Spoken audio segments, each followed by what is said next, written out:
construction has occurred in previously. The current pier, maintaining that footprint is an advantage because it's an authorized structure, and under those authorizations to construct within that existing pier footprint has a major advantage. Once you go outside that footprint, you are encountering sometimes challenging permitting review. And so it was decided to not pursue an extension of the existing pier and pushing the rotunda out further seaward. So alternative 2 has dropped out of contention. Alternative 3, similar to 1, Yes. we would maintain. Excuse me, Was it? I have a question here. Could you give your, 1 Mascanoma Street. I'm just curious about the permitting and the dropping of option number 2. I know that, or I've been advised or told that we would need a new Chapter 91 license and an order of conditions from the Conservation Commission. How long does that take to, how much longer would that take than just keeping it as option 3? Do you think? So there's other, so in theory, the timeline associated with permitting can be extended when you start moving outside existing footprints of existing authorized structures. That is always something. People are looking at new impacts to areas that have never been impacted before. So it's hard to say, but what it can do is it can also, it can bring on public comments with those that don't necessarily support an extension. There could be different agencies. You've got the order of conditions you mentioned from the local Concom. Chapter 91 is a DEP chapter, a licensing authority. But through the Chapter 91 review licensing process, several agencies have commenting rights. That includes fisheries from the state and federal level. So you're bringing in a lot of different agencies that start looking at these impacts into areas that haven't been impacted before. So with all of the permitting that you need, including a federal permit from the Army Corps of Engineers, there's a lot of other state and federal agencies that have commenting authority, and that ends up adding more time because you're moving things out, you're changing things, you're impacting things that haven't been impacted before. There's going to be more piles associated with an extended pier than there is today. So there's a lot of, it's not an easy answer, but because it's not being replaced in kind, so to speak, it opens the door for more, I don't want to say scrutiny, but people are looking, the regulatory community starts looking at things a little bit differently because it's impacting things that have not been previously authorized to be impacted through the construction of the pier that you see today. I hope that answers your question. It does, So thank you. It could be up to a year plus add-on. Easily. I think, Easily. So that answers my question. I appreciate the answer. yeah, Thank you. and just really the Chapter 91 licensing process will be the driver here in terms of the timeline. In the context that I just described, in terms of the type of the project, the complexity associated with the project, but also just the process itself. Typically takes a year to get through. For the simplest or most complex, it's all about the review, the public review. It requires signature to the governor's office, so it's just a very long process. I think you've answered that question. Yes. There's another person with his hand raised, which is Jim Starkey. Jim, would you unmute yourself, give your name and address, and make your comment? Well, I don't think I have to give my name and address, but I will. My name is Jim Starkey. I'm at 13 Tux Point Road. I would like to make 2 corrections to what you said about it having been built before. It has been built before. The original rotunda went much farther than the current rotunda on the same place. So there were pilings there originally. The original rotunda went out about another 150 feet. The second is the phase 1 with the new pilings and the new floats for the dinghy space. That is all beyond where the rotunda is. And that all got permitted. So Well, I don't exactly, I mean, it sounds like somebody doesn't want to do this rather than there's a real problem. A correction to what you just said, the licensure, what's licensed out there now, I do believe, was not the extended it doesn't exist anymore. If that May extended. I address some of this? Mr. Starkey is talking about the rotunda as it was originally built in the late 19th century. And that's probably before Chapter 91, or the DEP, or fisheries, or any of the other agencies that would be involved if we were doing it today. So there is no, in fact, recorded licensing of the extended pier and rotunda out into the water.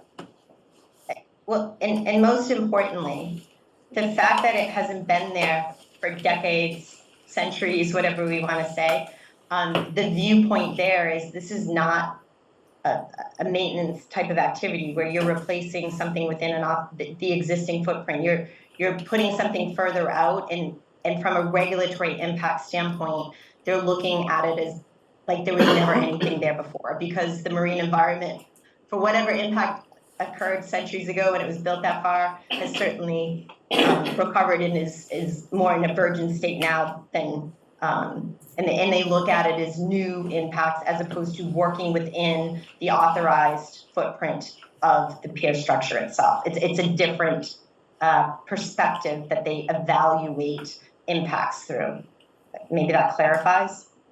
Bion, would you like to speak to this?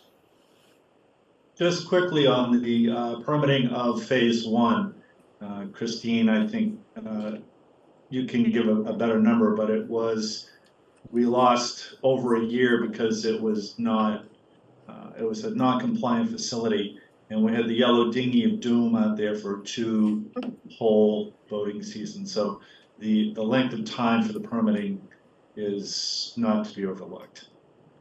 And I will add, Jim, just to your other comment about the pile-supported dock system, that is a seasonal dock system. It's not there year-round, so it's viewed a little bit differently than a permanent pier structure from the permitting assessment. So permitting is a very complex thing. I hope I've answered your question. Mr. Starkey, do you have anything further to say?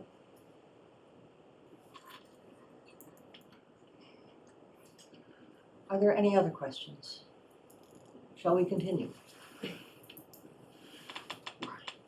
Are we good? Yes. Yeah. Oh, okay, thank you. Anyways, to get back to alternative 3, that proposed alternative will keep the pier essentially within the same existing footprint. It will raise the existing deck elevation another 5 feet, similar to alternative 1. The main difference here is the rotunda itself will be removed, and it will be placed at an upland location at elevation 19 on the outcrop, just slightly north of the pier. So the difference here is that the replacement pier will have a kind of a viewing platform at the end, but the rotunda itself will be relocated to the upland area. And you'll see that in a moment. And those that have attended this so far, you already have a visual on that. Phase 4, alternative 4 is again trying to think outside the box here. It's a phased elevation approach, where phase 1, similar to alternative 1, would replace the existing pier and rotunda in its existing footprint. Ooh. Is someone asking for remote control? I don't know what's going on here. It will keep the footprint. Phase 1 will be the same footprint as alternative 1, raising the deck elevation, however, only 3 feet. And that will go from 14 to 17. The rotunda would stay where it is, but we're only elevating the deck elevation a total of 3 feet. The structure will be constructed out of steel, which has a minimum lifespan of 50, if not up to 100 years. The idea being, come 25, 30 years, as sea level rise changes and there's a better understanding of what these projections are in real time, at some point down the road, a phase 2 would allow for the deck elevation to be increased the additional 2 feet to get you to that final 5-foot total increase in your deck elevation to 19 feet. So it's a phased approach with attention really focusing on the elevation change. The footprint doesn't change. So this approach, again, it's trying to think outside the box. but certainly when you see cost, there's a price tag associated with raising the new pier to 19 now versus doing it 25, 30 years out. Not only because there's the capital cost, but the cost of escalation over the 25 to 30 years. So again, alternative 4 at the end of phase 2 is going to look like alternative 1 at the end of initial construction, if that helps with the context. It's just a phased approach to I get have a there. question from the board. Kathy? Hi, just a question on alternative 4. So if phase 1 is implemented using the steel pilings, and then, which are supposed to last 50 to 100 years, according to the prior chart. But 25 to 30 years in, we need to raise it an additional 2 feet.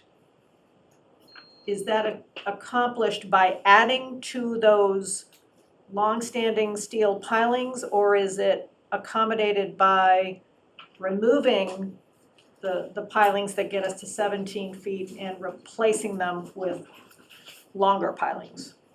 No, great question, and this is us trying to do creative thinking here. So the initial phase 1 structure will be designed so that in the end, up to elevation 19, as much of the existing infrastructure, the piles, we can splice new piles to get that additional 2 feet onto the existing, so we're not taking out these very expensive rock socketed piles and changing them. They are going to stay there. And additionally, the new timber, the new pier deck, pier framing is steel. Those sections of the steel framed pier can be picked up and reused. What would likely have to be replaced isn't the framing, but it would probably be new decking, because over 25 years, the decking probably would be replaced. And then any kind of timber facade that would be around that steel frame. But the idea here is to be able to reuse as much as material and infrastructure that is initially constructed under phase 1 as possible. Thank you. So we're trying to be smart here and not have to rebuild things. I have a related question, which is if we went with alternative 1, would it also be built so that in case sea level rise is much faster than currently anticipated, we could do the same kind of? Yep. What it does is we call it an adaptive management approach to sea level rise. My and that we are question all, is only, would alternative 1 be built the same way as alternative 4? yes, the difference is the deck elevation. Thank you. Yes, yep. And really in real time with this approach, right? We're working off of projections. We don't really know what the future has to give us here, but we know that we can get you a total of 5 feet over time. And if sea level rise is moving faster than we thought and you need to raise it, you can do it then. Or if it takes a little bit longer and the condition of the pier warrants it, you can wait. So it gives you that flexibility to adapt to real time change due to sea level rise. And that adaptability would be built into both alternative 4 and alternative 1, Correct. and probably alternative 3, since you're. Yeah, I mean, I guess you could look at alternative 3 if you wanted to slice another piece of the pie here, right? If you wanted to phase the pier and move the rotunda now. So I guess we didn't look at it that far, but if that answers your question, there's always that consideration, I guess. And I have a question for here. Carly Cook, 1 Mascanoma Street. Aside from thinking out of the box and jarring everybody with the additional 5 feet all at once, are there any actual benefits to spending all that extra money in the end to raise it 2 additional feet, maybe 25 years from now? I think not really. It's really about that adaptive management option that comes through a phased approach. But certainly, you know, it costs more. But these are pieces that, you know, you guys have to give thought to, and aesthetics.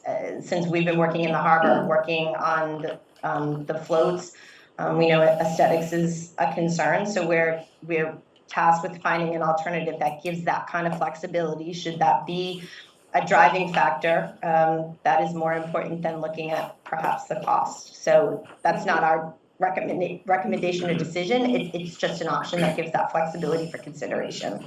Thank you.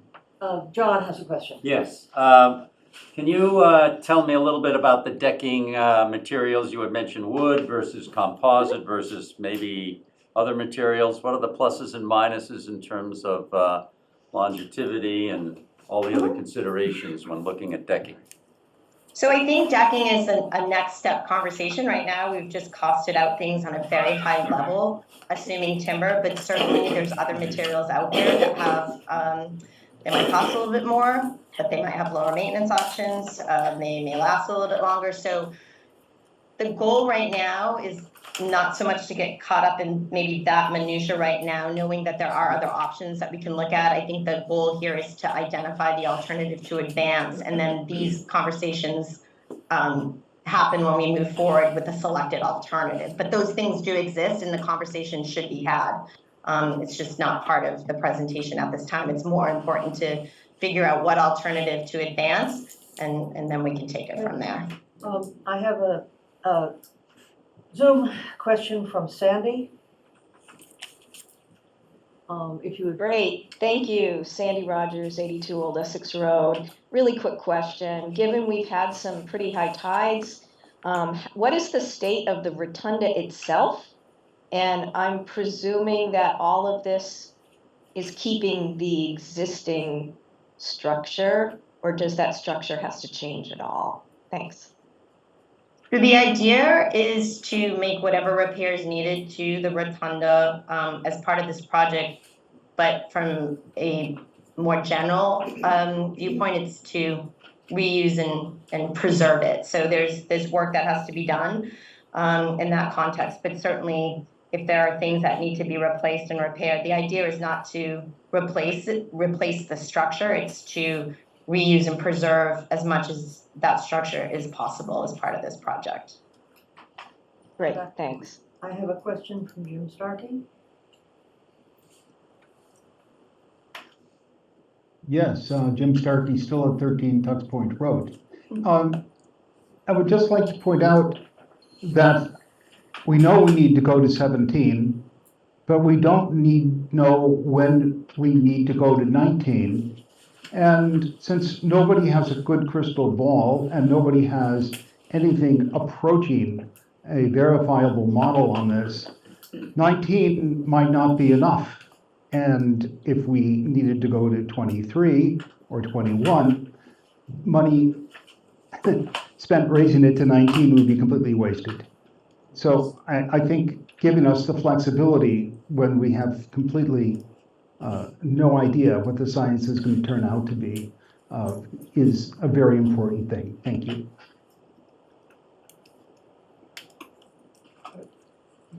Just to note, the cost differential between phase one of alternate 4 and alternate 1, pretty minimal, a couple $100,000. But sure, I think that's your next slide, Christina. So Christina, so why don't you go to that? Why has my, oh, you've got to be kidding me. Well, we're frozen. Yep. We're unfrozen. Do you want to go to cost right now, or do you want to just kind of quickly look at what these look like? Your call. Quickly at the remaining slides, but please try and be brief. Sure thing. So these are just real quick viewpoints of plan views of each alternative, just to get the idea of, we've got a solid fill pier, we've got the existing pile supported timber structure with the new gangway platform and the rotunda platform. And alternative 1 will elevate this blue section from 14 to 19, like we said, and the solid fill pier will ramp up to meet the new structure. And you can see that in this cross section. So for us to get to elevation 19 from 14, we are going to have to ramp up and slightly elevate the very end of the solid fill that's there now to allow for ADA accessibility to the new pier.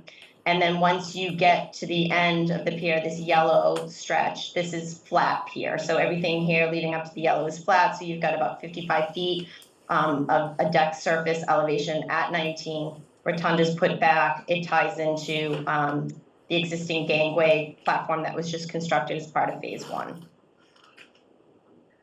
Alternative 3, as we talked about, the difference being we dead end the current configuration for more of a viewing area, and now the rotunda is moved out on the outcrop a little bit to the north. And you can see here, similarly, we still have to ramp up because the grade elevation at the backland isn't changing. We're trying to get to 19, so there's a very gradual ramp up, and then we have a flat elevation of 19, about 37 feet long, ties into the gangway, which is here. But we square off the end, and then the rotunda will be out in the outcrop. And that would be at elevation 19, and that would be just on a concrete platform. I have a question from Sarah Pierce. Hi, yes, Sarah Pierce, 9 Front Street. I just had a question from the side view, raising this to 19 feet. Currently, we have, excuse me, like the rock outcropping you were speaking of, and then granite, I believe, that sits on top of that, and then you have a walkway out to the wood part of the structure before the rotunda. Are you planning on putting exposed concrete blocks, or what are the blocks that are shown? Right here, right here.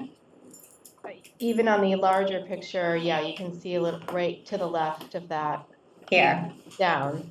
Those look like concrete blocks, or what are those?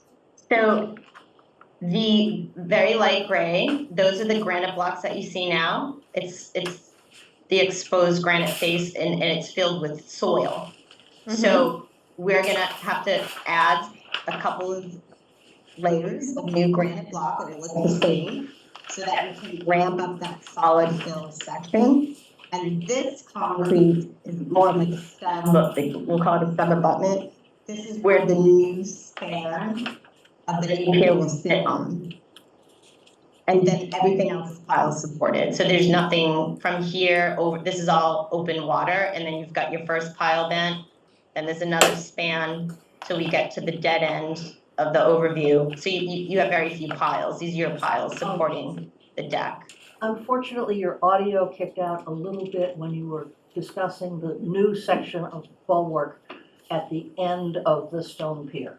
Could you, the big, So that. Yeah, okay, so there's a solid fill granite block. You see granite blocks here, and it's all filled with soil. Yeah. For us to get to the elevation of 19 that we're proposing, we need to have a gradual ramp up. Yeah. So we will have to add 2 courses of new granite block that will look the same, fill it within the same area so that we have a gradual access, ADA compliant, and then this granite, this concrete, it could be granite if you want, that is where the new span of the pier will sit, and then it spans over the water till it hits the first pier bend. The short answer is that the new piece of buttressing is currently scheduled to be concrete rather than granite, but we could change, that's a detail, and we could change it later if, after we've chosen one approach and we're going into finer engineering. There's ways to put granite facades. There's all kinds of nice aesthetics that we can talk about. Again, going back to the idea of making the selection of the alternative and then really honing in on these kind of details, but that option is there. Did that answer a question? Yes, I wasn't aware of the, also the large concrete section after you're doing the initial ramping up. I just also had a question, has there been any settling of the area where you're adding the block, which I think would, on all honesty, look very industrial if you just left it concrete blocks above grade? That's just my opinion, but other than that, I just wanted to get it settled in that area. So this is all built on rock. I mean, you can see the outcrop, so there's not a lot of settling going on because underneath is the ledge, and that is a desirable foundation for the type of loads that are gonna be on here. It's pedestrian loading and, we're not putting cranes and big heavy equipment here. So we wouldn't expect to see settling with Okay. this proposed alternative, no. I thought previously you said that we had issues with the rock outcropping quality or something. Maybe I misunderstood you. So that is for the support of the piles. That is only pertaining to the piles and socketing these piles. So the piles have very different loads. They're in the water, they have wave action, they have ice action. There's a lot of different things going on with the pile that, based on pile design versus this type of design for a stub abutment. The rock should be fine to support this, but we need to get the piles into competent rock and socket them in place for the forces that are gonna be acting on the piles. Okay, great. Thank you for clarifying that. Sure. All set with this one, moving on to the next, and this is our phased, again, very similar to alternative one, right? It's the same idea, that we're ramping up, but we're only phase one.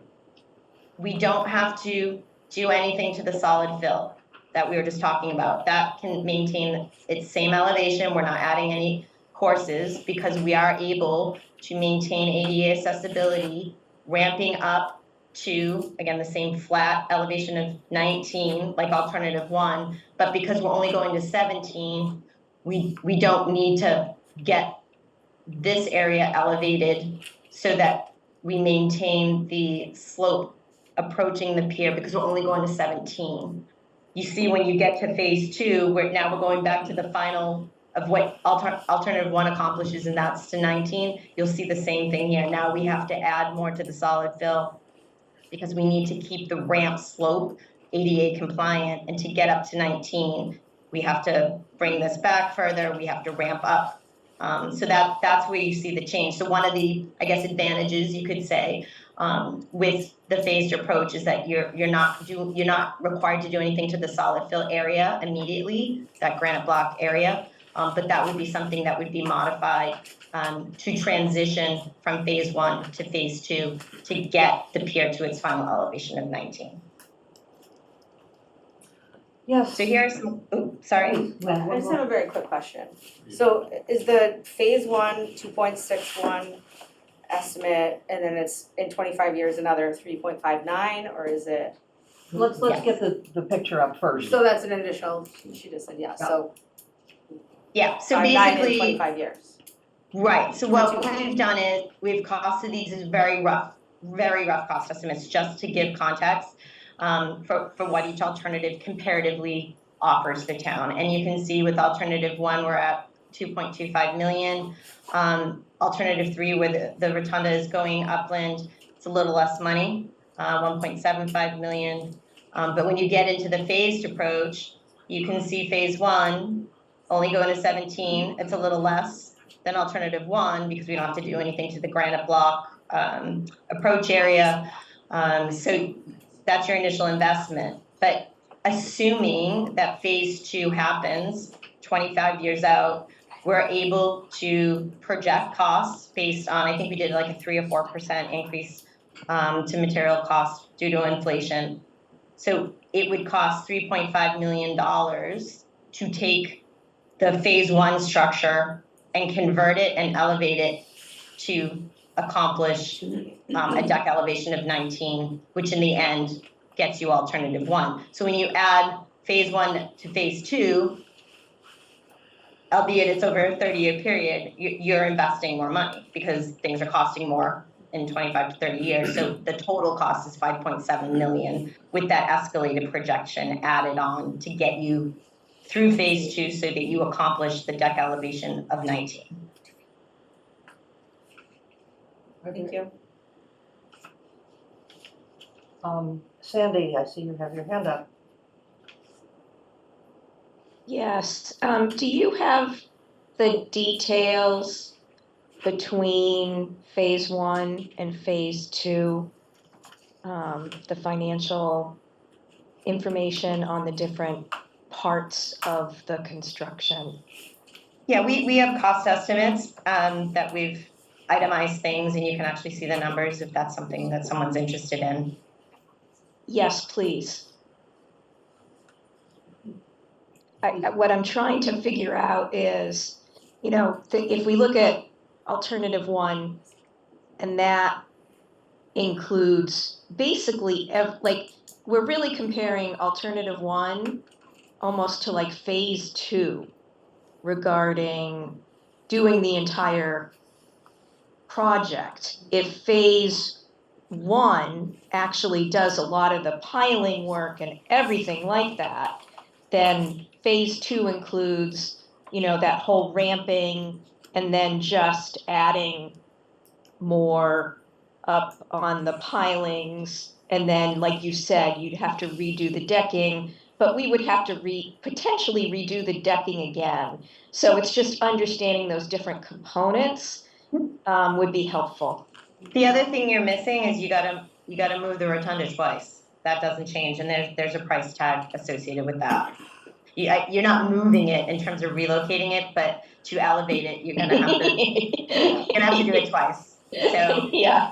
there's a cost there, just to put it all in context. Yeah, so it would be good to see all of that. Thank you.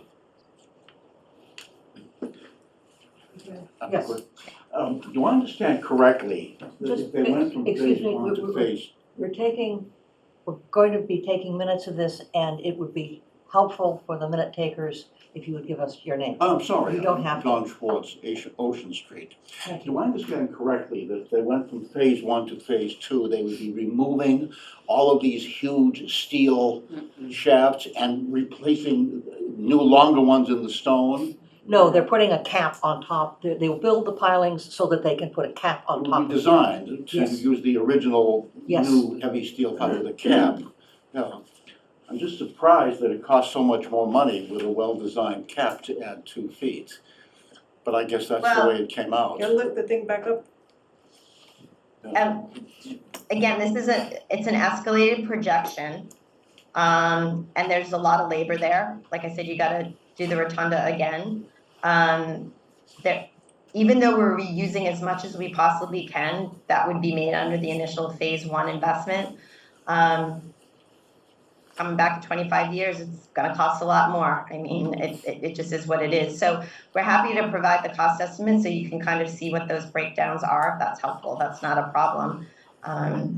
But it looks like a big number because it's 25 years out. And if I thought 25 years ago what a project like this would cost, and I see what it costs now, that number really doesn't seem that bad because this type of project 25 years ago certainly didn't cost $2 million 25 years ago.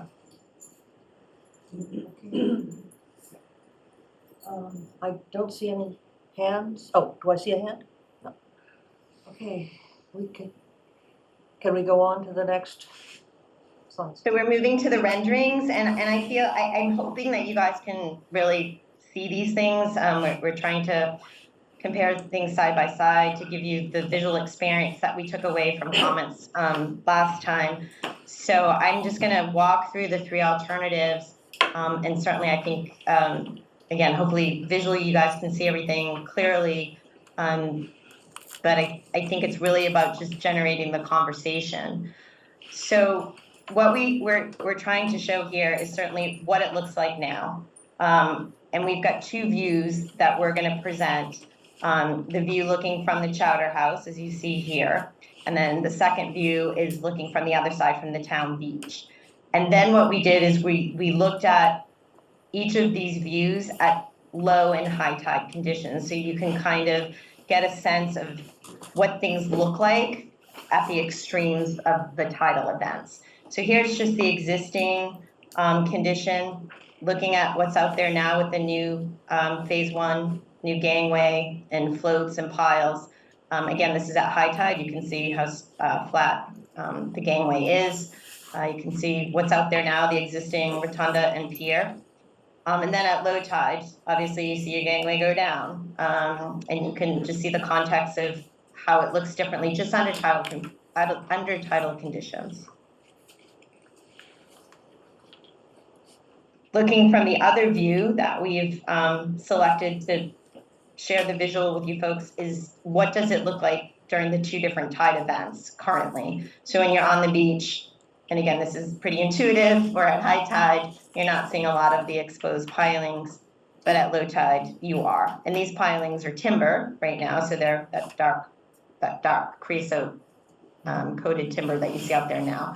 So again, this is just trying to put the context of what you see now from both of these viewpoints. And then the next slides, Before you go to the next slide, I have a question. Sorry, Carly Cook, 1 Masconomo Street. And that's just a normal, everyday high tide, that's not like a A king Not tide. like tide tide, or no, a different no. tide or a storm tide, that's just a regular 10-foot? regular, We're out here typical 10 foot high tide? tide events. Yep, if you were on the call, the last presentation, we had a video of an extreme event and the whole deck is underwater, so Which this happens is not, often, more often, this is- I mean, semi-often these days. this is typical daily tides that we're showing. Yeah, if I may, the last few times that I've seen it, Carly, recently, it's the bottom, skirt. rail is completely submerged, and it's just not full moon or anything Right. like that, It's a so, regular high, it does seem to be Yes, thank more you. regular. I would like, because I've seen at a regular high tide, Okay. not a moon tide or a storm tide, it does appear to look higher than that, and I have photos that I can, show as well. I think what they're probably using is mean low water, Could you give high. It's a mean Lenny Capella, condition, yes, 58 mean high Pine tide, Street. mean So, low tide. It probably This is a not mean low extreme. water and mean high water. Right. And with the full moon, or the new moon, we do get higher tides. Like right now, the tide is, 8.5 feet or something. On the full moon, it's gonna be 11 plus feet. And so that's that difference you're seeing Right. with the moon phases. And if the moon phase were. No, let's not have a conversation between, May I just ask a question? So if the moon phase were different, like a 2-week ago moon phase, and we had a potential storm coming through, like we may have this weekend, the potential water surge or raise, would be higher than, it's, I would say, I think, just asking. I right? think we can all agree that at a high tide or in a storm, the rotunda currently has the deck underwater. Yeah. Or at least water coming up between the boards. So this is an existing on a nice day and not a very high tide. Can we agree? So that's a pleasant photo of what is today's reality. You probably all remember when the parking lot out here flooded. It was a full moon, high tide, and a surge, all piling up on top of each other, yeah. Okay, Thank you. can we go to the next, now, move from what we've got to what we may have? Sure. So what we're trying to do in the next round of slides is take each of the alternatives that we just discussed, 1B, 3B, and 4B. The B just being signifying when we did the initial concepts, A was timber frame and B was steel frame, but we've gotten past that. Everything's going to be steel frame now. So this is your existing conditions that are out there now, and what we're trying to compare with these two side-by-side renderings is what it will look like, alternative 1, when the deck ramps up and is at a new elevation of 19 under the same tidal conditions. So it makes sense. You see right now pretty much a flat gangway at high tide, but because everything's gonna come up 5 feet, now you can see you've got some ramping on your gangway. It just makes sense. Things are coming up higher. But the idea is to kind of give you the visual of what it's going to look like when this deck goes up to 19 during typical high tide conditions. And the one thing I will point out was when we went through phase 1, and I don't know if you can see it clear on the screen, but the top of the pilings that are now supporting the float were designed for future high tides. And one of the advantages to raising this elevation is it puts it into a more normalized context, right? So you're bringing up this platform and that view is now higher. So that is something to notice. I'm not saying it's good or bad, but that deck elevation coming up 5 feet, that visual now, some of the comments we had about putting the pylons initially, some of the conversation went to, well, eventually when this is at 19, you're gonna have more of a clear view beyond those piles. So I just wanted to point that out. Are there any questions on this comparison? Okay, let's see the next one. So this is the same comparison, just, where do we go here? This is low tide, right? So we are looking at low tide conditions. Same scenario, again, the deck elevation is at 19 here. This is what is now existing. So the gangway gets a little bit steeper because it's now tying into something that's higher. Other than that, this is just under the low tide condition for this alternative comparing to existing. I John? think the next. So I have a question, really on the gangway. So now the gangway is starting out 5 feet higher, and of course with the tide, at low tide, you're still at the same low level. So that's gonna be rolling in a different direction. I assume that that's accommodated somehow. Do the floats have to change at all? Because now the Nope. hypotenuse, as this moves, is now at a Yeah. steeper angle, because you're going down a lot farther, at least now, maybe not in 50 years, but right now. So it's gonna roll shorter on the float. Do we have to change the float? I assume we're okay with all of the pilings, but does the float have to get maybe extended a couple of feet in another direction to accommodate that run? I don't think it does. My recollection is we designed the floats keeping in mind that the final deck elevation of this pier someday was going to be 19. Brian, do you have anything? This is kind of your area. No, Christine is right. I don't see any modification that will be needed. Thank you. Yes. Question, Erica Brown, Cricket. This is just a question out of ignorance for Bion, I suppose. Does dredging impact this at all? Dredging just means deeper water. Since those pilings are so delightfully driven down into bedrock, the dredging won't have any effect on them at all. And just to add to that, to be clear, the floats don't require any dredging. There's deep enough water where they are. That was part of the design as well. The future dredging that would occur in the harbor is within the existing channel that runs, I want to say 10 or 15 feet seaward of where the floats are, but there's plenty of water under this dock system that no one's talking about the need to dredge now or in the, I hope in the long term. So dredging is not part of this project. Long after Christine and I retired. Let's hope. Yeah. Yes. Tim Next gave slide. 2 Desmond Avenue. I've got a sort of generic look at that whole situation. And no matter how you slice it, grant money is going to come from general taxes, not just Manchester's. And the doing it in 2 stages, I think is the height of folly. Who knows where the money is coming from for stage 2? And I don't think that the world is going to be that generous 25 years from now.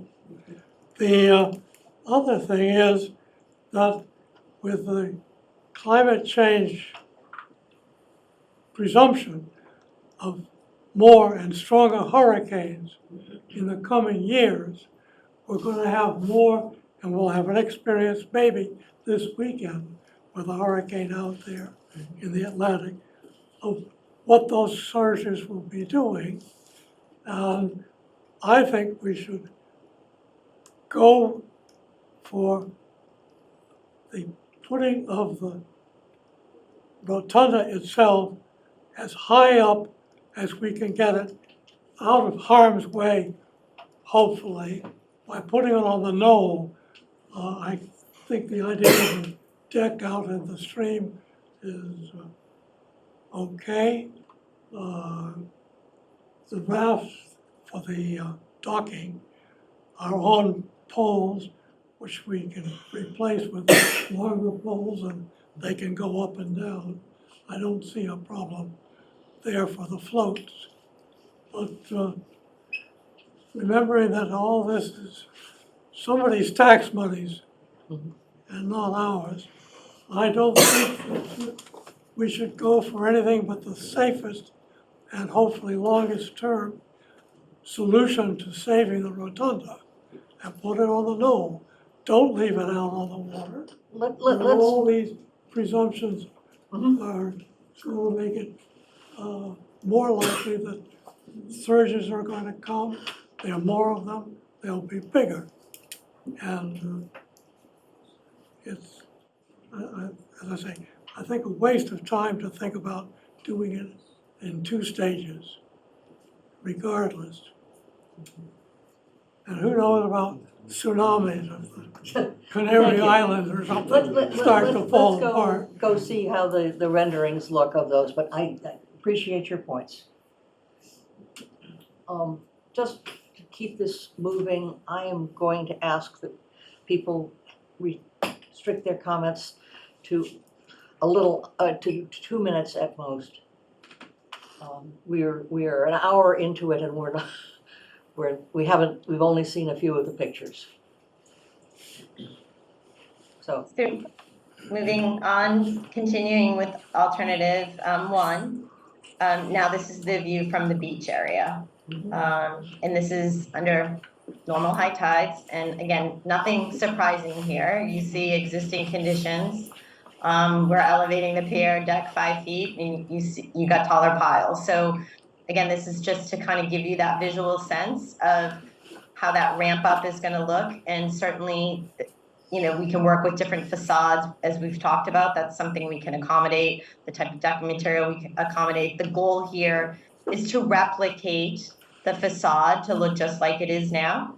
But the main difference is just the pilings need to be taller. And this is what the view from the beach, the change in the view would look like under a typical high tide for this alternative. yes, I see a change on the solid fill pier that there's extra railings on there now. Is that necessary? Yes, so the railings will be required because of the height change and that's just required for safety.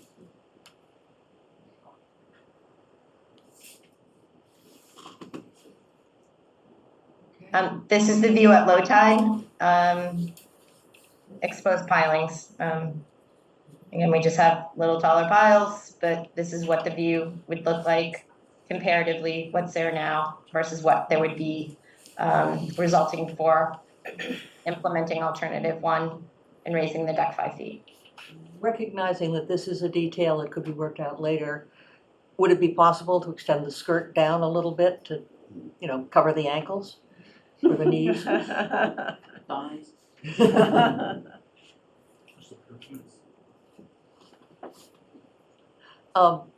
I don't see any, oh, yes, Marlene Dolan. Marlene Dolan? Thank you, Ann. A quick question, I don't need an answer here. Having been a lifeguard throughout high school and college, I'm just thinking about everybody's joy, of course, is jumping off the pier. And even at high tide, do we somehow have to get our minds around what it's going to be like for kids to jump off at that level and drop to the water? So that's just a water safety thing that I don't need an answer here. I just wanted to raise that as. I think you'd get an answer if we looked at the previous slide.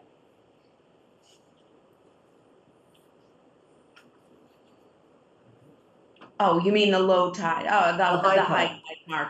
So Kids who jump off at low tide don't generally graduate. No, but even at high tide, it would still be a higher drop. It's a bigger drop. You're gonna have to be a braver kid. Shorter list. Yeah. Sorry. Thank you. Beth Heisey? Hi, Beth Heisey, 49 Pleasant Street, ADA Committee. I'm wondering if the gangway will remain accessible at the 19-foot level. Yes, so the gangway, what was constructed was built to adapt to the pier being raised. So we knew going into this, as I said at the beginning of the presentation, that this was a phased approach. So that landing has been designed so that the platform can be raised very simply to match the new deck elevation. So it will all conform to the final stages of the deck elevation that's chosen based on this alternatives analysis. Okay, thank you. On to the next. Yes. Katarina Gates, 2 Desmond 31 School.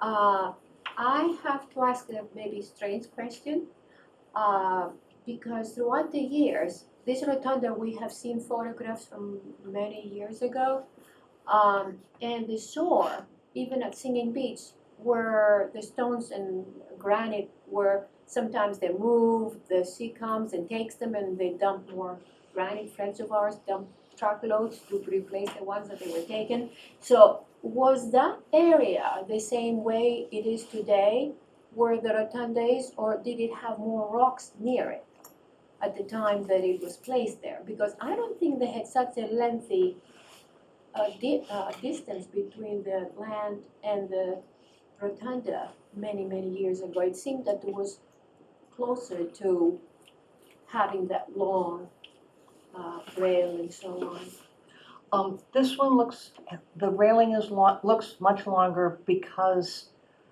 it's currently, it's not, there's no railing on the stone pier.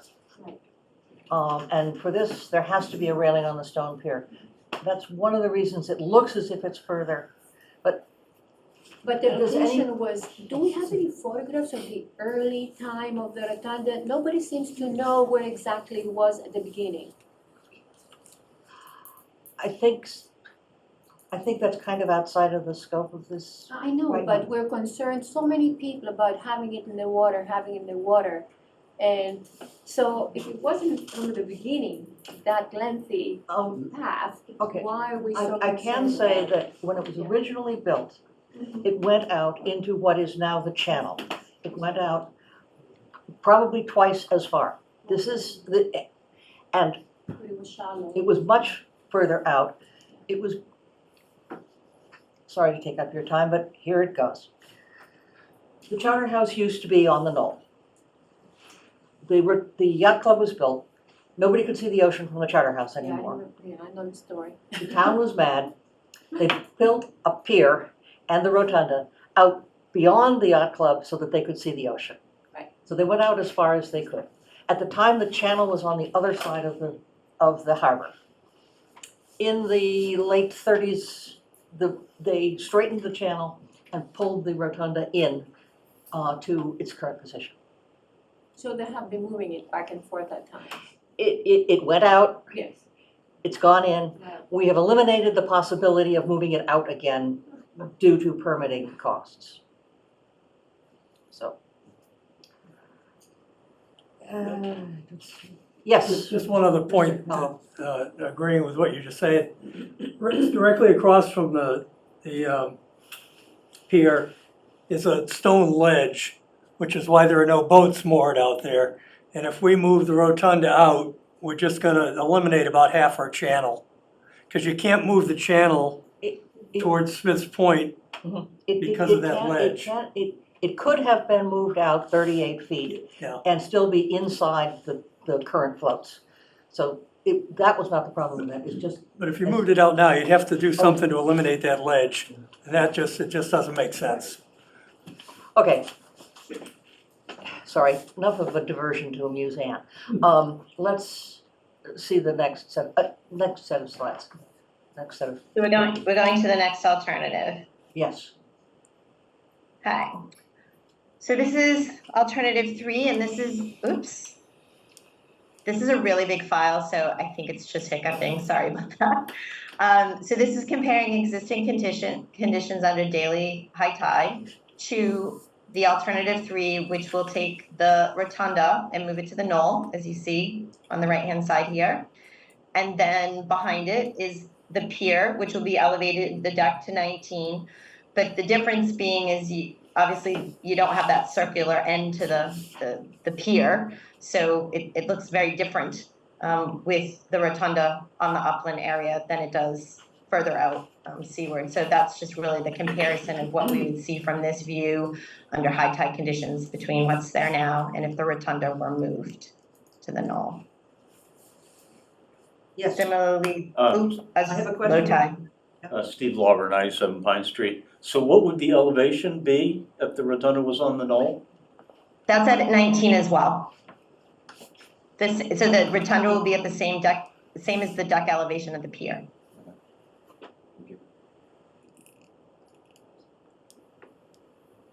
I don't see anything.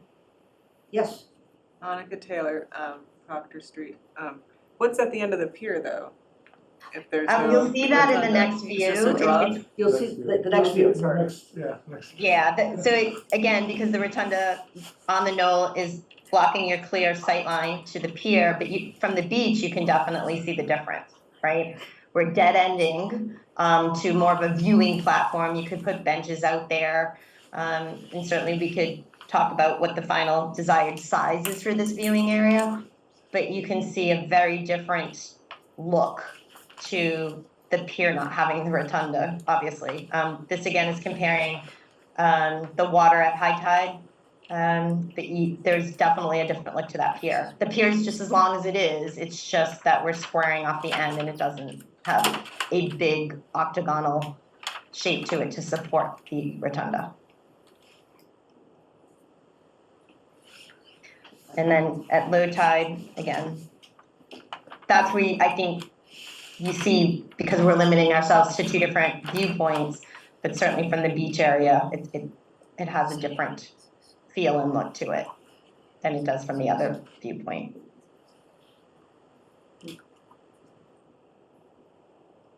Any questions? Moving on to. Yes. My name is Claire Leggett, 87 Bridge Street.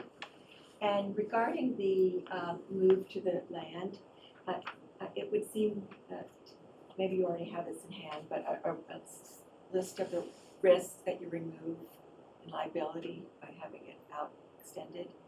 I know we were joking earlier about people diving off at low tide and they wouldn't graduate, but it's just, it's real. And with that added height, I feel also aesthetically, if you did move it inside, the white fencing, the white lines now just remaining distract from the view of the harbor, and that the more natural coloring of that, when the rotunda can retain its pristine white, but I would just recommend that the white, it looks a little tacky in that way. I am not a lawyer, this is not legal advice. You've got a platform out there in the water. I don't think the fact that it's not the rotunda is going to keep kids from jumping off it. But it is shallower. Oh, it's the same. No, it's the near end of the rotunda, because the rotunda is gone. It is a little closer to shore. Yes, Yeah. so But it's they're still even, jumping. they're still At jumping. low tide, it's gonna be more problematic. Yeah. Even more problematic. Yes. Well, it was always. Okay. but- It was always problematic. But at high tide, you're losing probably a couple of Yeah. feet of depth. Okay. I don't see any hands up from Zoom. I think we're ready for the next views. Okay, so this is, we're just showing phase 1 of 4, because in the end, phase 2 gets. I had you to raised know- my hand, I'm sorry, excuse me. I didn't see you. With Joan Logan, Yes, 5 Ledgewood Road, I have 2 questions. One is, considering the condition of the rotunda as it is today, how likely is it can be moved to land and remain intact? And 2, will any trees have to be removed? Thank you. my apologies. We don't anticipate removal of trees. We do need to do further evaluations on the ability and the methodology of moving this rotunda, and as I mentioned, to preserve as much as possible as we can. But that is the next step evaluation. So we're still at a very high concept level here. More to come on that. With the question of trees, I don't believe any trees need to be removed. No, I don't believe any, yeah, I don't believe any trees. Is there work to be done to level or fill the platform with the tree, that? The knoll would have to be leveled, yes. But it shouldn't change that much because it's all ledge. That's just a ledge outcrop that has some grass on it. It would likely end up looking pretty much as it is now, understanding we've got to get a concrete slab flat so that the rotunda can sit on something flat and it can be anchored properly onto that slab. So there's a little bit of work to be done there, but I don't suspect much modification, including the removal of trees to accomplish that.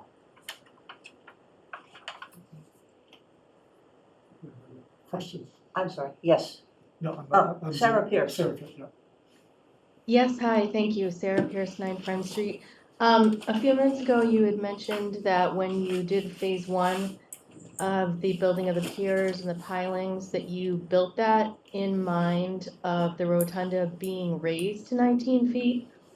Was that made public to everyone? I don't remember reading that.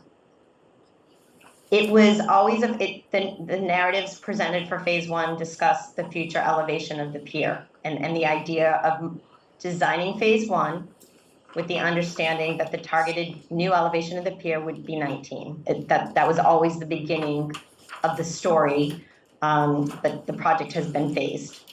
So that And has I just wondered how that was given to the public. What forum was that in?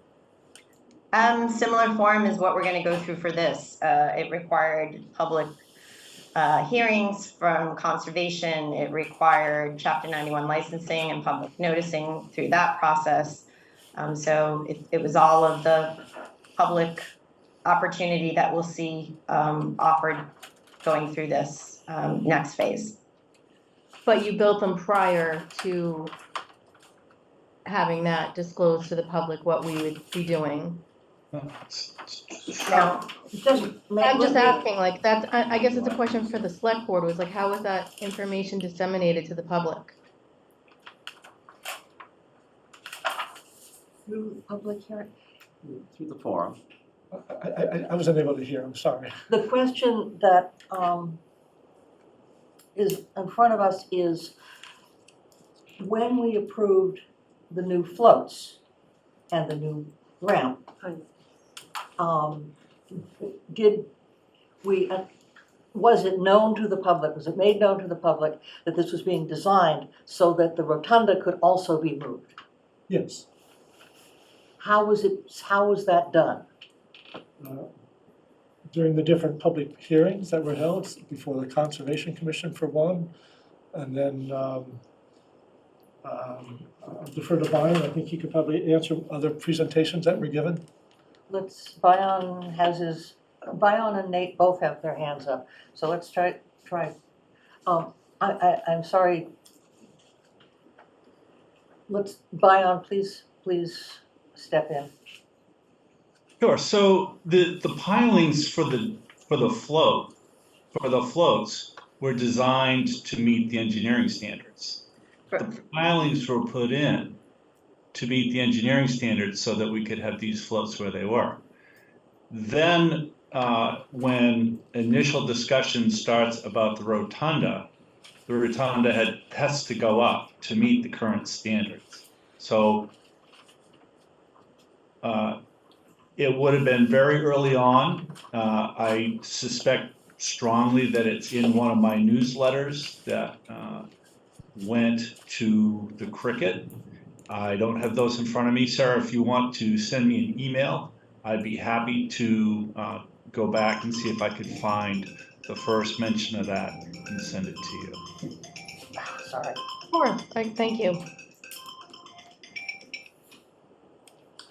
Yeah, I'll add that the pile height was thoroughly discussed at multiple meetings, because people had objections to or concerns what the visual aesthetic was going to be of the increased pile height.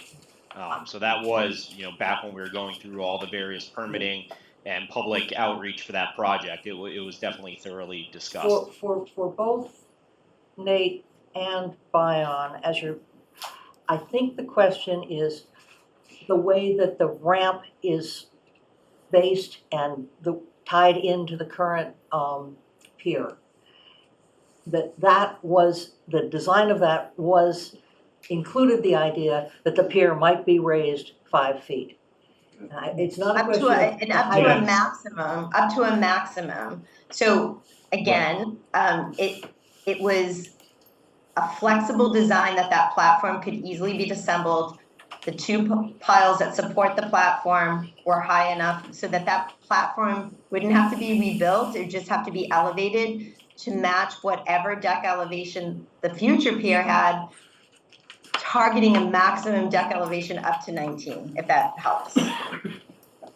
I guess I just have one more follow-up and then I'll leave the subject. I definitely remember articles about the pilings, seeing the pilings, just from viewing them at Tuck's Point.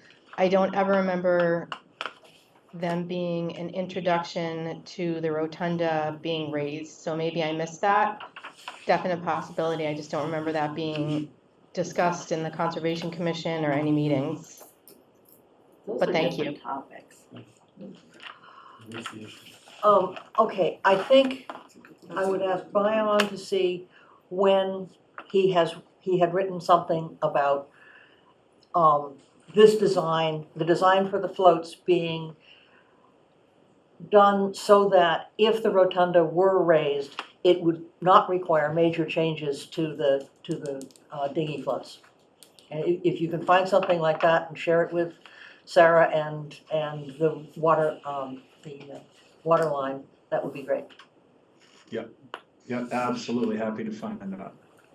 And just to reiterate, I think a perfect example of what we're talking about was just the foresight that no one is going to replace the pier to the same deck elevation because it's underwater. I mean, that was part of the conversation. It had to go up. To what degree? And this phased approach shows you that you have the flexibility built in with this gangway that as part of phase 1, we're only putting the new deck elevation up to 17. So we don't have to do anything to the piles with the floats. We don't have to touch the floats. We don't need a new gangway.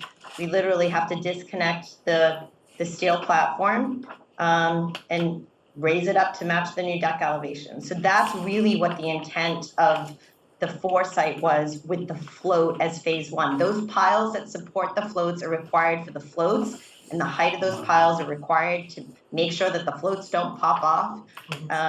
So that elevation is all based on FEMA elevations and things like that. And one last point to maybe pull it all in is the cutoff, the top elevation of those piles are the same as the cutoff elevations down at Reed Park.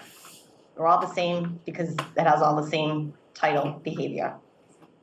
It was all about that platform connection of the new pier to the gangway that was installed in phase 1 that we had to design to be adaptable, to be allowed to be modified to fit the new deck elevation, understanding the maximum allowed to raise this thing was up to 19. So hopefully that clears a little bit, that conversation. Okay, can we, Joan, please. Joan Logan, you have your hand up?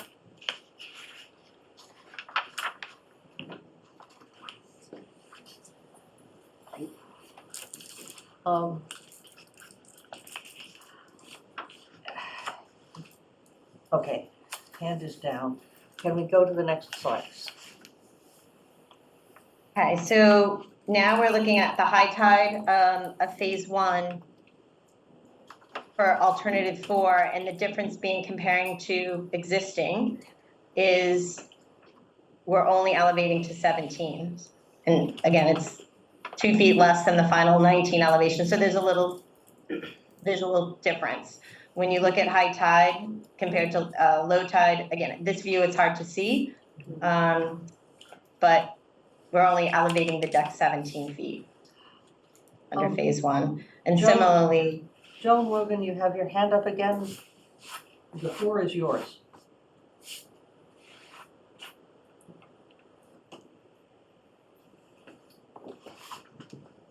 I don't know whether you're still muted or, Yeah, I'm sorry, I was muted, I'm sorry. that's fine.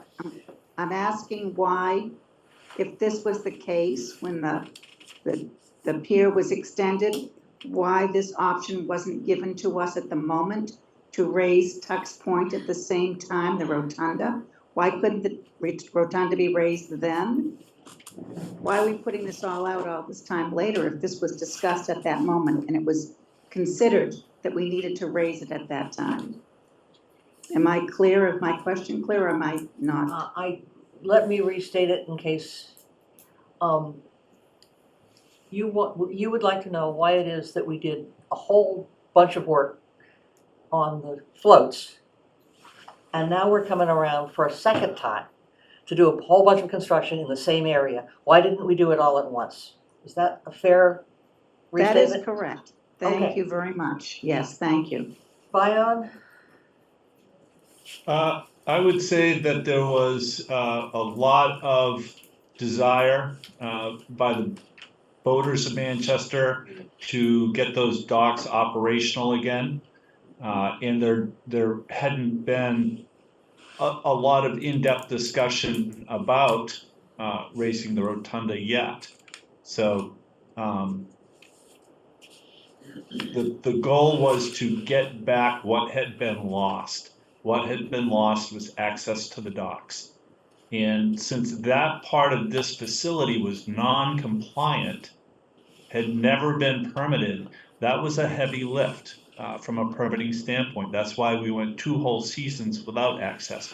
So now we have a fully compliant facility, which by my understanding with discussions with DEP means that the permitting will be very straightforward, providing we go up in the same footprint. It was really was 2 entirely different pieces. We were never going to get the floats put back in unless we went through this permitting process. And certainly costs associated with Right. the entire project. That was also, I recall, it really all started with the non-compliance many years ago. Right. And I think after we started the Tux Point project, we had done an inspection. I think we had a particularly bad winter with ice coming into the existing piles of the rotunda, and we did an inspection, and that really opened our eyes to, how bad of a condition that, just the previous winter took its toll on those, those piles. So it accelerated what we previously thought we had for a timeline on, raising the rotunda. For those who don't recognize his voice, that was Nate DeRosa from an engineer in the townhome. And as a reminder, again, there's a long history with this project. If you recall, we did an inspection. It all started with looking at the gangway connection, the old gangway connection. And when we went out there to start doing some field survey work initially to deal with the floats, we realized the gangway connection was in disrepair. And that, to Nate's point, is when we went out, we did an inspection of the gangway connection, and that's where the alternative of the little dinghy pulley system came in, because the gangway system was not safe. It was disrepair, and we couldn't easily repair it because the gangway and the docks weren't permitted. They were in non-compliance. So it really was a step backwards. The gangway couldn't be used. It was in disrepair, but you can't repair infrastructure that's not authorized. So there's a long story behind how all this evolved, but it really started with having the old floats in the water that weren't authorized. And to do any work to anything, if you didn't have an authorized structure, you had to reauthorize the facility. Ms. Wogan, whether her question has been answered. Yes, thank you. I was just curious why we weren't aware that the raising of the rotunda was considered at that time. Thank you very much. Okay. I missed anybody else? Let's see the next Mr. Capello? Just low tide, and I do want to point out again, we talked about it, but trying to share visual observations, because you're only going to 17, we don't have that railing here right now because we're not changing that solid fill because we didn't have to ramp it up to accommodate an elevation of 17. So I just wanted to point that out because I know people were noticing that the railing on the other alternatives came further back, and that is because we had to elevate the fill to get everything up to 19 in all one construction event. But here with the intermediate, you don't necessarily need to deal with that right now because we don't have to do anything to that solid fill area, the granite block area. Mr. Capello, you have a Are we question? done with this? What, are we done with this? I just want to talk about the tide a little bit and the facts of what the tide is really doing and what we need to deal with, not some 6-foot rise or State your some name, such please. thing. This is, I'm sorry, he's spoken before, it's Mr. Capello, Lenny Capello. But only because whomever's going to be Ah, doing yes. the Thank minutes you, will thank not you. know. Thank you. Oh. Go ahead. Can I just give a little background? I mean, I was born here, class of 68 in high school, studied oceanography, marine and coastal geology at Penn State, 30 years in the Navy, worried about the tide every day. And I've seen tides all over the world. And the experts on our tides is the NOAA, the National Oceanographic and Atmospheric Administration. And they have tidal gauges all over the country, including one in Boston, and New York, everywhere, you name it. Okay, and they've kept records. And this is a picture of their record of the tidal gauge in New York. And you guys can each have one of these if there's at least 5 there. But this is a picture of the tidal gauge in New York. And that tidal gauge goes back to Abraham Lincoln's presidency. And when Abraham Lincoln was president, the tide was rising 2.84 millimeters per year. That's about this much. Okay. When Teddy Roosevelt was president, the tide was rising 2.84 millimeters per year.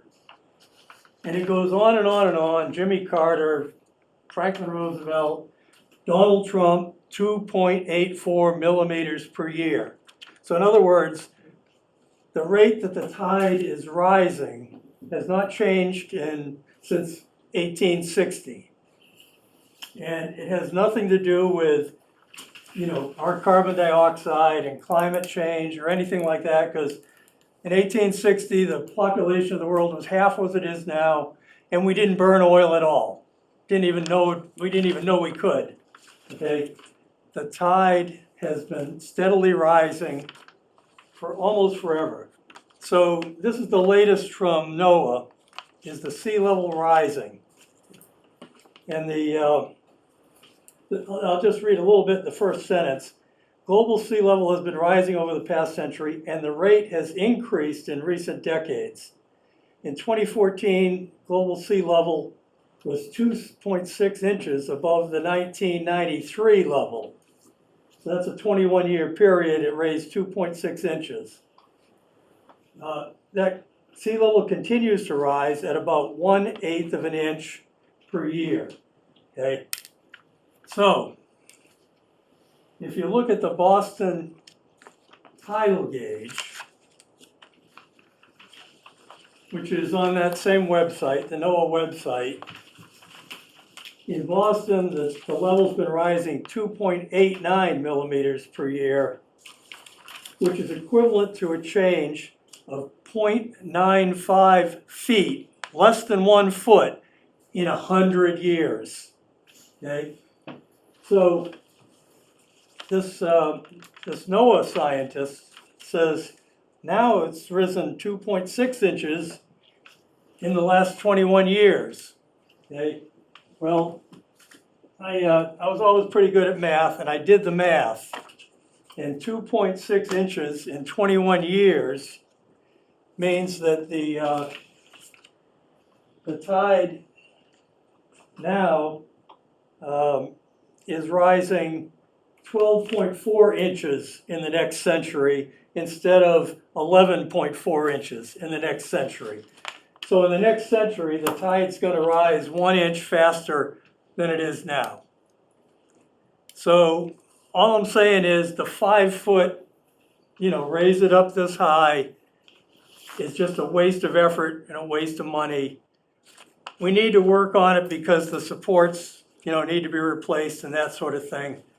But if we want to be smart about it, we do nothing with the stone pier and we raise the rest of it maybe 2 feet maximum.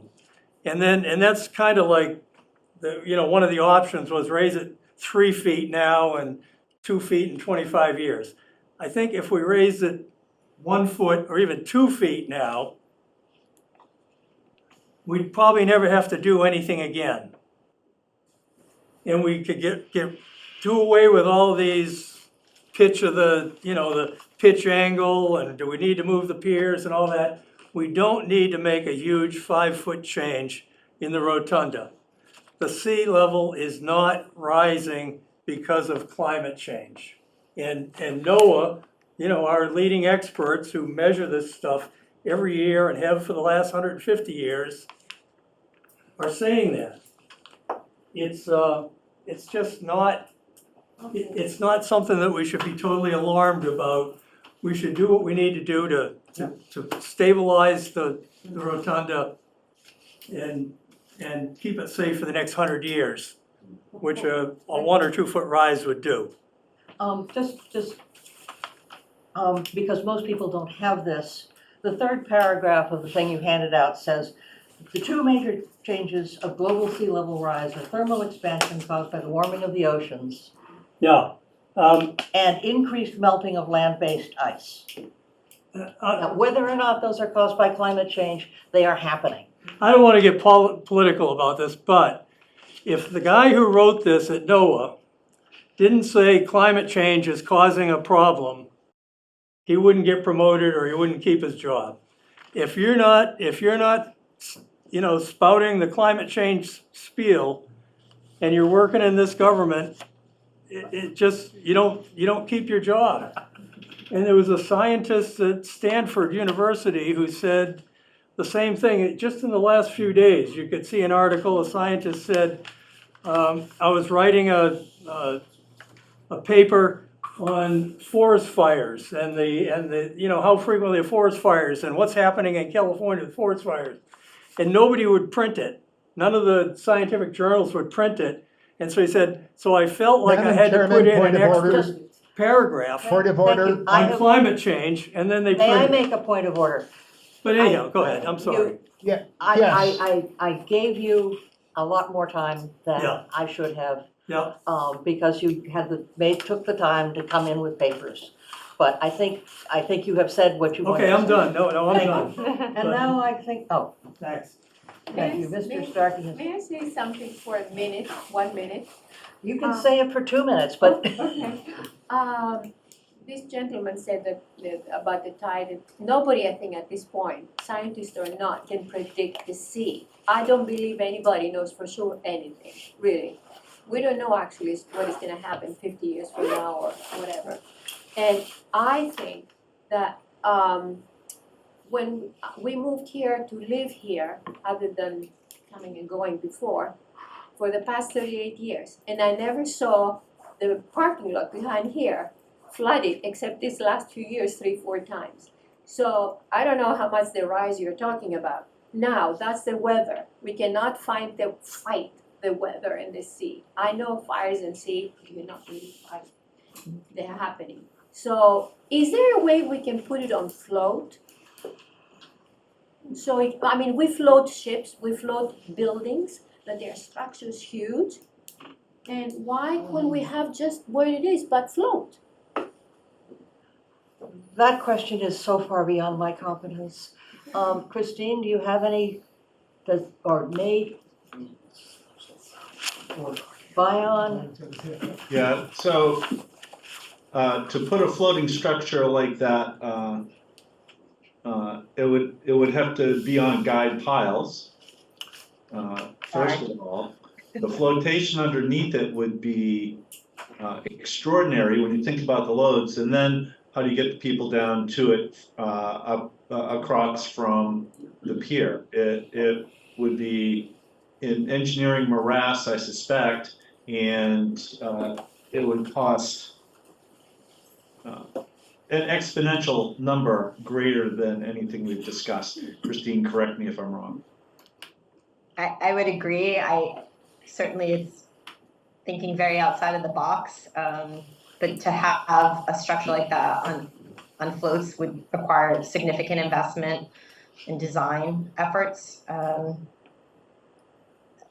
And I really don't have any more to say to that. I guess anything can be engineered, but it comes at a cost, and I think it'd be a heavy cost for that. Well, we build schools that they're millions, we can afford to build a little bit of a rotunda on the float, it could cost more, it's okay. Oh, Mr. Keo. Yeah, Tom Keo, 20 Lincoln Street. With all respect to some of the previous talk speakers, I worked in emergency management here in town for 15 years before I retired 2 years ago from emergency management. In the last 10 years, we have had more king tide floods, more storm floods that have come in and taken care of the beach, caused serious damage to the rotunda, flooded out roads, been across Raymond Street, flooded out the causeway at Boardman Avenue.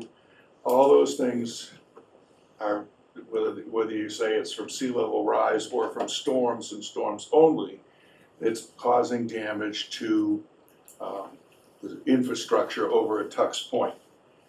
I would suggest that alternative one, which costs $2.25 million to raise it 19 feet.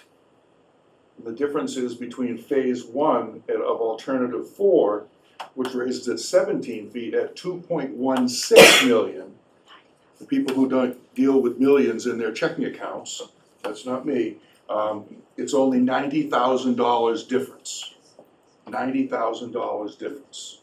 So I would strongly encourage the board to think that what we've experienced here as far as flooding at the fire station, flooding out around the generators, we still have sandbags against the generator here at Town Hall, that's going to continue to happen.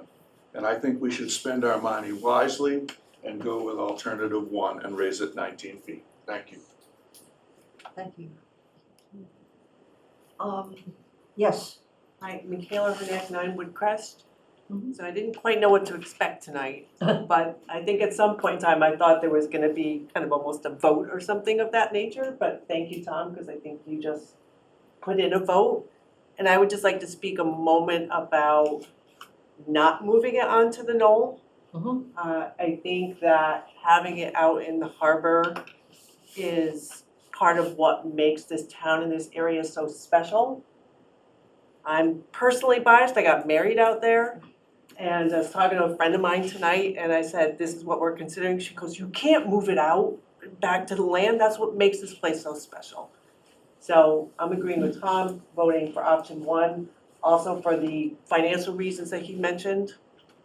And thank you for allowing me to say my piece. Are we done with the, I want to hear from everybody who is willing to speak about. I have one question. On option 1 versus option 4, is the stone pier being changed in either of them? So option 4, under phase 1, the stone pier does not have to change. But to go into phase 2, it's going to be elevated just like it is in phase 1 because you're getting to the total elevation of 19. So when you look, and I can go back quickly, hopefully, if my computer cooperates and it's not. So I think, I think we're confused between option 1 and alternative 1. Okay. Yeah. There's phase 1 of 4 Yeah. being changed. She said it doesn't have to. She said it doesn't have to change. Is that what she said? Phase 1 does not change the solid fill pier for option 4, but I'm trying to go back, but my computer is not cooperating, I'm sorry. in the end, phase two, here we go, phase two, it is gonna have to ramp up to get us all the way up to 19 when you elevate it. Oh, now it's behaving badly. Let's go back here. Okay. So it's Is not until our- phase two that you're gonna have to change the solid fill pier, and now my computer's totally wigging out. That was the last slide, other than a question and answer slide. Okay, Yikes. fine, then let's just go to questions and answers and comments. No. You can, it's two. Okay. Right, Rather than but- having a okay, so- private conversation, could, I guess the point I want to add is if we don't have to change the stone pier at all to raise it 2 feet and we can still deal with the tide, then the price difference is a lot different than what Tom just talked about. It's a lot, you know, it's not just an $80,000 difference. Christine, do you have, I think we shouldn't have to move the stone pier at all. do you have the price slide? I do. Well, yeah, lots of people do, but I'd like to see it on the screen. Hold on. I was hoping by getting out of it, it would stop wigging out. Hold on one second. There we go. Ugh. I apologize, it's just such a big file with all these images. That's the one. Yep, Great. I'm not gonna go into the fancy pants zooming in. It's just not behaving well. So, here's the difference that we're seeing. And she had said several times that these are very crude, high-level estimates. Yes, they are.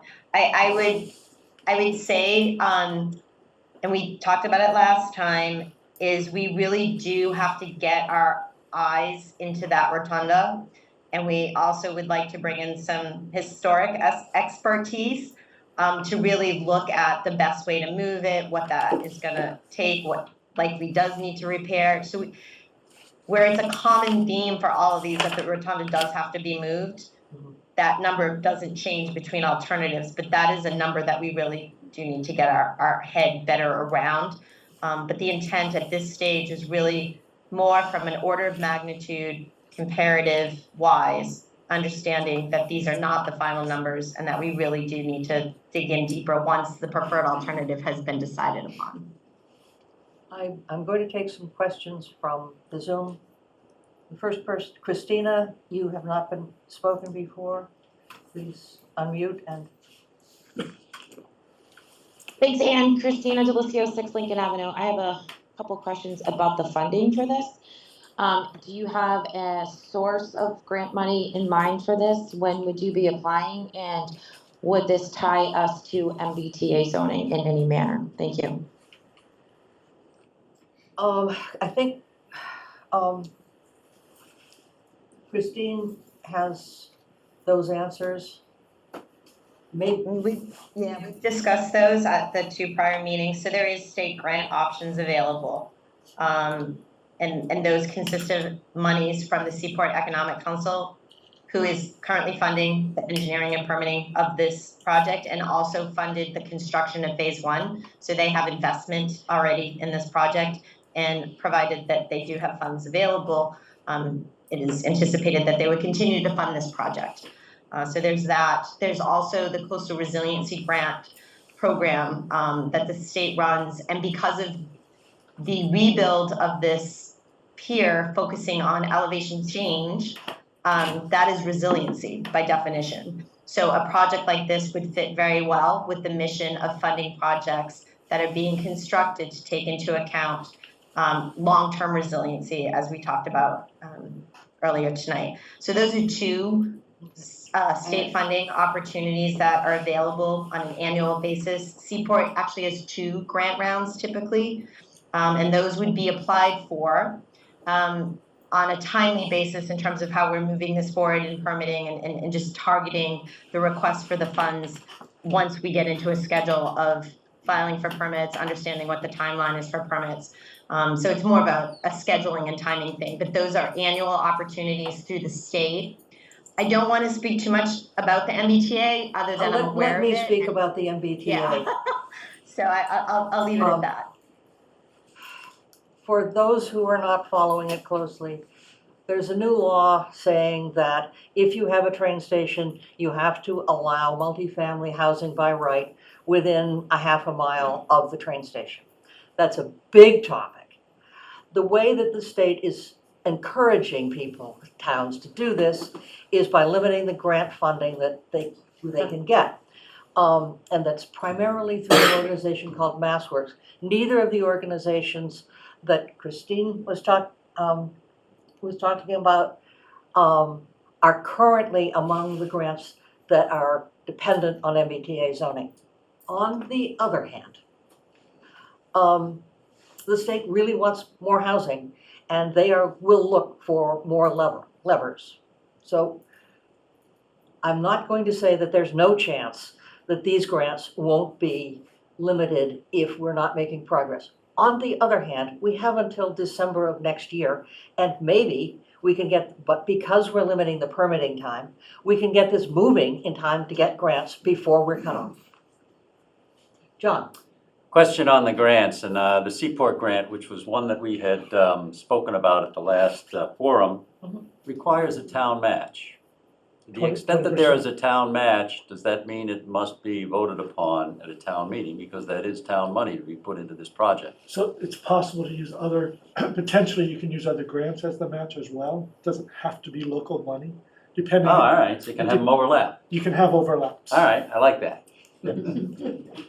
Yes, sir. Justin Davis, Highland Avenue. I wonder if with phase one, because you have to increase the angle to the rotunda and making it ADA compliant, whether or not that makes us eligible for any ADA grants that some of the other options wouldn't be eligible for, because we are then making it even more ADA compliant. I'm sorry, would you say? Okay. Yeah, not likely. Not likely? Not likely. I mean, so right now it's already accessible. And so if it was not accessible now, and we were making it more accessible, then potentially. But since it's already accessible and the change, we have to do the ramp to accommodate the higher elevation. But the ADA accessibility doesn't change, so it's not likely that would be eligible for funding. Good question, though, for pursuing. Christina still has her hand up, and she said she had a couple of questions, and we've just chewed through one of them. Christina? I don't see that my hand's up. I'm done. Okay, sorry. She did ask two questions. Jim Starkey. Yes, Jim Starkey again. I would like to point out that among the few things that are more difficult than predicting accurately future sea level rise is projecting costs 25 years in the future. I think you'd be doing us a great service is rather than trying to put in some economic assumptions on what it's going to cost in 25 years, but just to put the cost for that in if it were being done today. So in 2023 dollars, rather than projected future dollars where you're trying to figure in inflation and in supply costs and all of that sort of thing. So I think that number is completely unrealistic. I would like to know what the number really is, and I don't expect you to have it on the top of your head.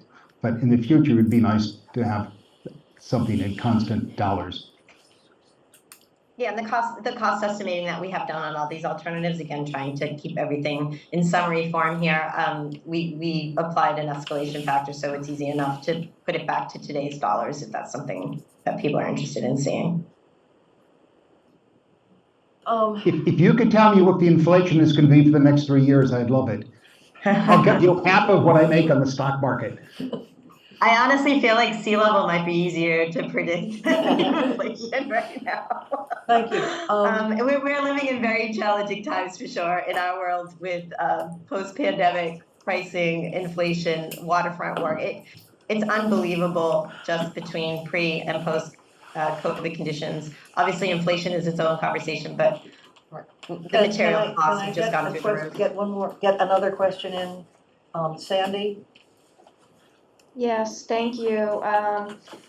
Christine, thank you for all this. I think, again, I want to restate, I think it would be important for all of the citizens and the town select board to get all of the details regarding the pricing in front of us. And that you do get whatever you need, like you said, you need to inspect the rotunda more, talk to some of the historical, whatever you need to do, and get that all fleshed out, so we have a really solid view of the expected financials in comparison to, say, alternative 1 and alternative 4 in the two different phases. The other point I just want to give to the board and other people to think about, I've been out to Tux Point.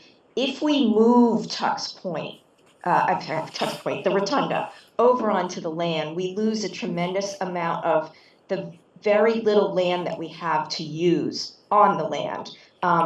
We have picnic benches and all of that. We lose that, and so we end up with a much smaller footprint on the park itself. And that would do a disservice for a lot of the uses of the Tux Point area. And that, you know, from the rotunda on the land, obviously that's why we're putting, you know, the idea of having an extended pier so we could see out. It's because you cannot see past the yacht club there. So I just want to say that it makes much more sense to keep it as a stays in place and then determine how high we want to put it. Thank you. Yes, I'm sorry, there's one more person online, and then I will get to the room again. Jeff Delaney. Hi, Jeff Delaney, 10 Antrim County Way. Sandy kind of covered it, so I won't spend too much time, but that is the only public viewpoint of the outer harbor and the islands right now. If we move the rotunda onto land, that's something we're gonna lose. And I suppose we're gonna have to figure out how much that's worth, you know? So my vote would be to stay in place type of situation for the rotunda. Thank you. Okay. Sarah Pierce, could you wait? You've spoken several times, and I'd like to get more people from the room. Sure. Yes. Okay. Yes, please. Anita Brewer, Sawyer Home, Pulaski Drive. There's a lot of conversation tonight about how sea level will rise, not rise, or whatever. It strikes me if you put it on land, which I think is kind of nice. I know it's not popular, but you wouldn't have to worry. You could move the pier a few inches, you could whatever, because it doesn't cost very much. So the degree of sea level rise could be, you could adjust the pier because the rotunda will be on land and safe. So the uncertainty would be easier to deal with in increments. It strikes me. That's all. Yes. Chuck Oden, I had a whole list here, but I'm not gonna go through it all. I think that probably the most important thing is that if you leave the rotunda where it is right now, the permitting is gonna be faster. It sounds like we're on borrowed time with that, so that's gonna be the best way to get that done fast. But ignoring all my other technical arguments, we spent a lot of time down at Tux Point, bring a lot of people down there, and when they see that rotunda, their jaw drops. And if they put it on land, it's just gonna be another building. Turns it into a gazebo.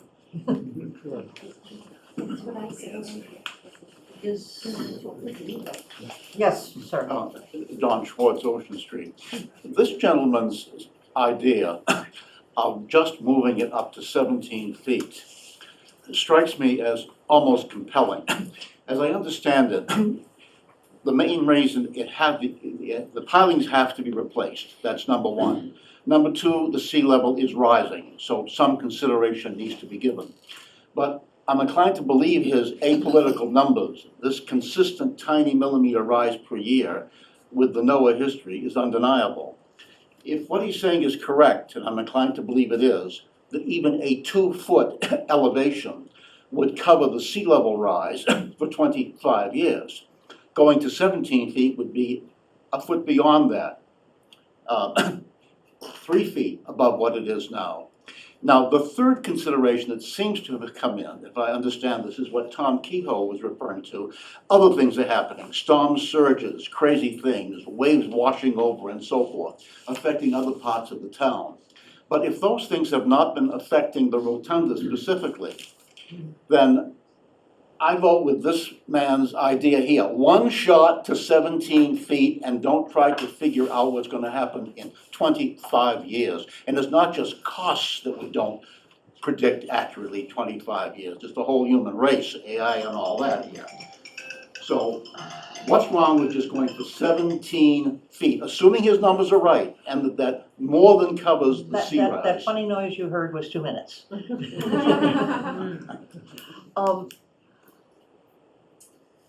I can say with great certainty that waves do roll down that pier now. So I think there's no question that it has to be raised. Oh, yes, the question is how many feet? Becky?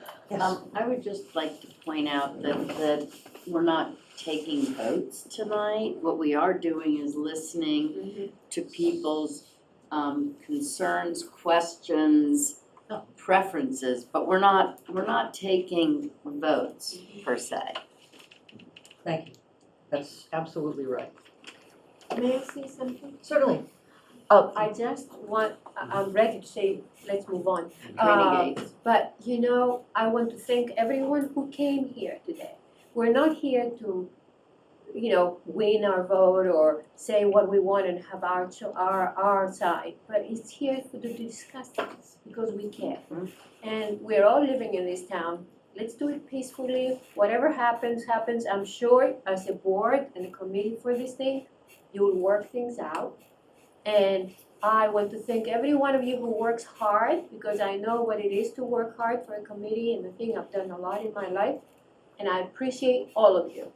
And I don't want any Facebook or anything, but you know, people who don't say things that they like to leave our town or anything. No, this town is wonderful. We want to stay here. And we will stay and we will love everything that you choose and everything that works out. Thank you. I So let's appreciate move your on. comments. Let's not keep the meeting waiting here, everybody else waiting here while you tell us how great we are. There is a hand up on Zoom. Colby? Oh, there it is. Wake 'em up. Sorry? You're You have to unmute yourself. You're still muted. Is that better? Yeah. All right, awesome. Well, you guys are amazing, so thank you for that. Second, I come from a building background, and I think maybe the win-win is I'm looking down the house right now, and I have 4 kids, and they use Legos a lot. And one of the cool things about Legos is you can pile them on top of each other. So is there a win-win where I do also believe that the cost to change the solid structure will be more than you guys think it will be. That's something. But if we design the raisable rotunda in such a way that additional Lego blocks could be added as spacers to add it up if we need to, then could it just be as simple as unbolting it, craning it up, throwing some more spacers in? I'm sure there's even a better way than that, but a win-win. Thank you. Thank you. Okay, is there anyone else who's willing to go beyond 9 o'clock? To have, is very seriously, this is a big decision, and I do want to hear from anybody who wants to speak. Yes? Justin Davis, Highland Avenue. My wife and I moved to this area about 8 years ago. We've been in Manchester for about 4 years now. We've had our kids here. We do summer parties at Tux Point. We live within walking distance, and we see the Hotons there quite a bit. Sometimes I think they might get a little tired of our kids, but they're wild, crazy, and love Tux Point. I'll point out that we have this very nice quilt up here that I've been looking at, that has this beautiful picture of the rotunda sitting out in the middle of the water. And with the parties that we have, inviting people from far and wide, they love coming out to it. My kids love running off of it. I don't love them jumping off of it, but they do it anyway. And I think the town would really lose something special if we move that. So I don't know how high we need to go, but I think we should keep it where it is. Thanks. Colby, you have your hand up still. Is that an artifact?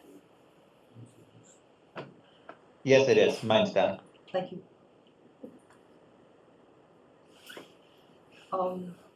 Is there anyone else who would? Yes. Just process timeline, how do you envision the decision timeline? From today, do you expect to make a decision as a board within the next 6 months or? Oh, absolutely within the next, and the decision that we're making is not whether to build, it's which of the options to advance in the engineering study so that we actually have reliable numbers. Okay.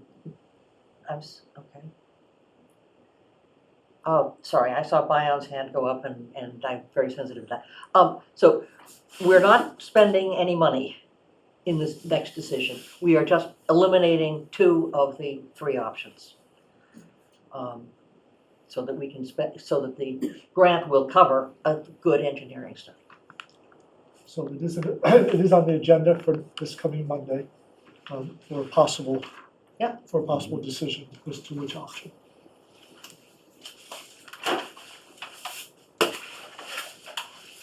Thank you. In that case, I just want to say thank you to the board for listening. I think we've heard a lot of different opinions tonight. So, let's adjourn and then you can tell us how wonderful you are. Thank you, Tom. Thank you. Second. All in favor? Becky? Yes. Brian? Yes. Kathy? Yes. Anne says yes, John? John, yes. And thank you to everybody who Thank came you, everybody, for tonight. coming. Very much.